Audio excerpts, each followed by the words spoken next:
My son is supported by Dimensions. TL is, I would say, severely autistic. It's probably not a PC thing to say, however he is. He has epilepsy, he has behaviour that challenges and has very high levels of anxiety. He gets 24/7 care from Dimensions and he lives in his own home. However, he can change very quickly when things have upset him, so he can be quite difficult at times.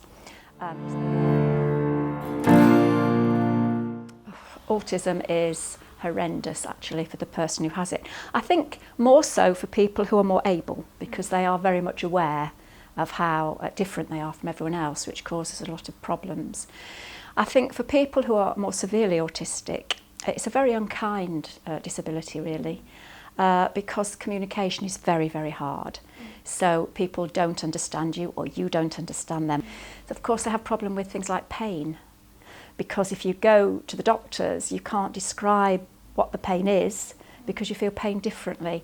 And I've got a good example of that from TL actually, because he had an operation on a pilonidal sinus which had to be packed, and he had this operation 4 times, bless him, before they sorted it out. And the district nurse used to come and pack it, and she'd say, I have grown men cry when I do this. And TL was saying, thank you very much, nurse. You know, he just wasn't bothered. So it's really odd. So if you've got appendicitis or something, how does anybody ever know that you're actually really, really ill? It's very difficult. On the other hand, I think people like TL also, if they've got toothache or something, they would realise something wasn't quite right but wouldn't know what it was, and therefore that's when the behaviour becomes challenging. So it's a real...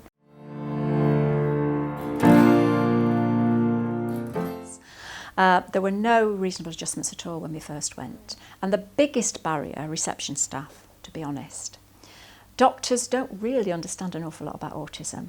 I mean, my own GP at home, when Tom was at home, we went down there. I said I'd be very careful because he's not very keen on being here. So Tom kicked him on the shins. After that, he asked me to take his shoes off every time we went in, which I'm quite happy to do.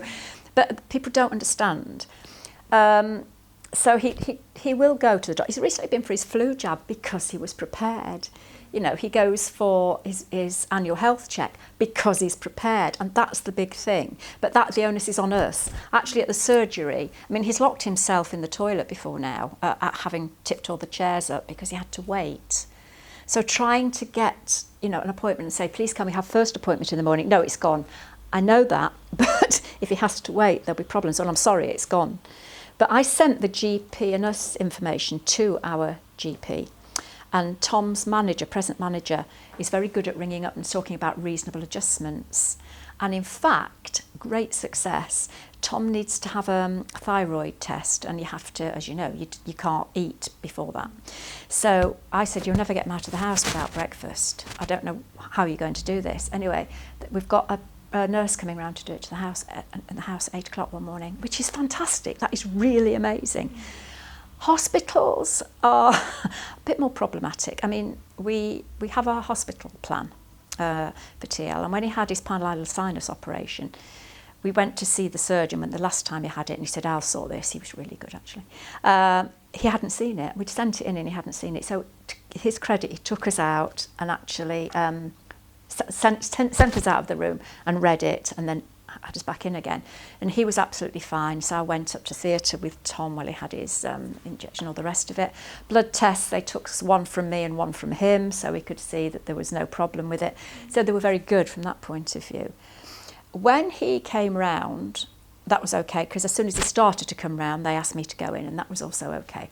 When we got to the recovery ward, they said he can't go until he's eaten a cheese sandwich. So I said, well, he'll probably be here until he dies if you want him to eat a cheese sandwich. There's no way he's going to eat a cheese sandwich. So they said, well, he's got to. So he's not going to. So we got Kit Kats and things. We can't have a Kit Kat, so we had to sign a disclaimer to say if he was ill, it was our fault because he'd had a Kit Kat. This is just silly. And then they wanted him to wee in a bottle. And of course you don't, because you don't wee in bottles, do you? You wee in the toilet. So again, we had to sign a disclaimer so my husband could take him to the toilet and verify that actually he had a wee. So they weren't very sympathetic. And also, dreadful things we're hearing about some people are actually putting do not resuscitate on the notes for people with learning disabilities, without any consultation with anyone. And I find that appalling. I mean, what are they saying about how they value life?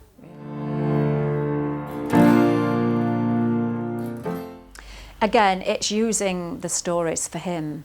So, you know, if he's going for an injection, you know, that we'd say something about, you know, he's going to go to the doctor, he's going to have a pin, as he calls it. This is so he isn't poorly. So when he went for his flu jab, you know, this is so you don't get poorly, you don't get an autumn bug, he calls them. You don't get an autumn and winter bug. So you write it down, he can go away and think about it. We had to cancel a dental appointment because the dentist told him he was going to make his teeth more healthy. And TL does not like the word healthy. Because to him it means running and walking and eating stuff he doesn't want to eat. So he tells me crisps are healthy. That's fine. But the dentist said he can have made your teeth more healthy, so we had to cancel that one because he wouldn't go. So then we changed it. It's going to clean your teeth very specially. And it's just a matter of adapting your language, really. And of course, most people don't realise that. You know, you'd have to be seeing somebody quite a lot to be able to realise that some words you just don't use. I mean, we've got a whole list of words that we can't use for TL that we give to staff. You know, you can't say delicious. You have to say scrumptious or scrunchious, as he says. So, you know, there's quite a long list, and healthy is one of them, which is a bit inconvenient, really. But yeah, but we did get him back then. For the cleaning of the teeth, he was fine. Yeah.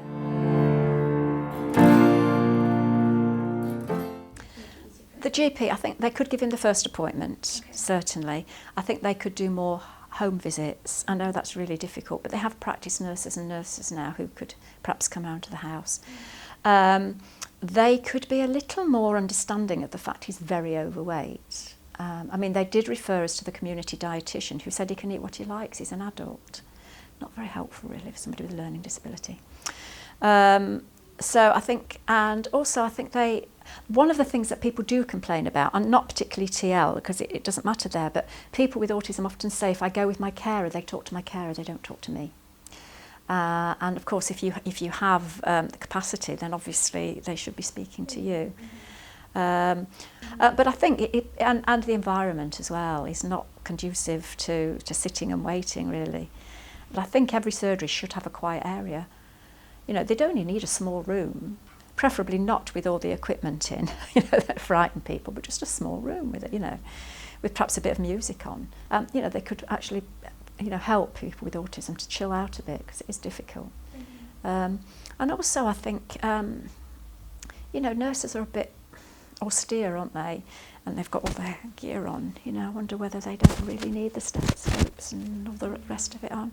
And also, I think, as well, if somebody's going to have a blood test or blood pressure taken or whatever, is to have longer appointments. So that, you know, whoever's with them can actually have the blood pressure taken first, and they can see that they're absolutely all right, and then they can do it. And sometimes people with autism as well, it takes a long time to get out of them what actually it is, because the behaviour might actually be masking something else.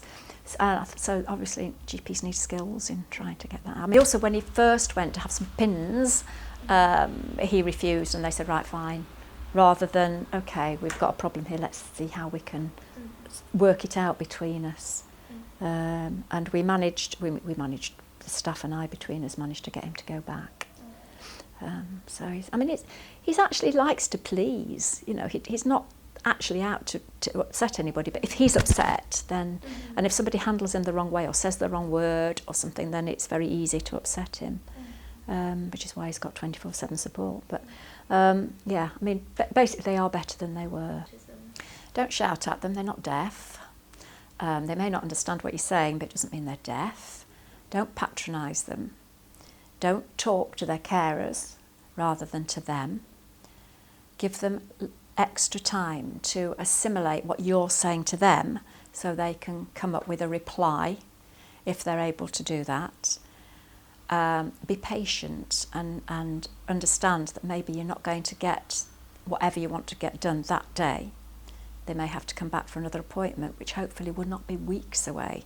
So if it's a flu jab and somebody refuses that, then don't just, you know, say, okay, fine, they'll get flu. You know, arrange for them to come next day, perhaps with somebody else, because people with autism will associate bad things with specific people.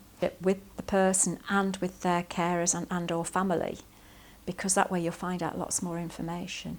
And remember that they're actually not being difficult. They really are not being difficult. They're being frightened, absolutely terrified of a space which has got all sorts of odd instruments in it. There's all sorts of strange noises. There are lots of other people there. So they're in a state of tension before they even get into the surgery. And so, you know, try and be a bit more understanding, I think, really. And be prepared for unusual things to happen, you know, like people standing up and tipping their chairs over or whatever. Again, that's not because they're being awkward and difficult, it's because they're frightened. I think that's really underestimated. The anxiety and the fear is really underestimated by people who are dealing with those with autism. And I think it's just a matter of learning from carers as well. I think quite often doctors are quite dismissive of carers, as are agencies really. I mean, Dimensions are very good, but other agencies will not listen to parents because they don't know anything. You know, this is an independent adult, he can do what he likes. That's not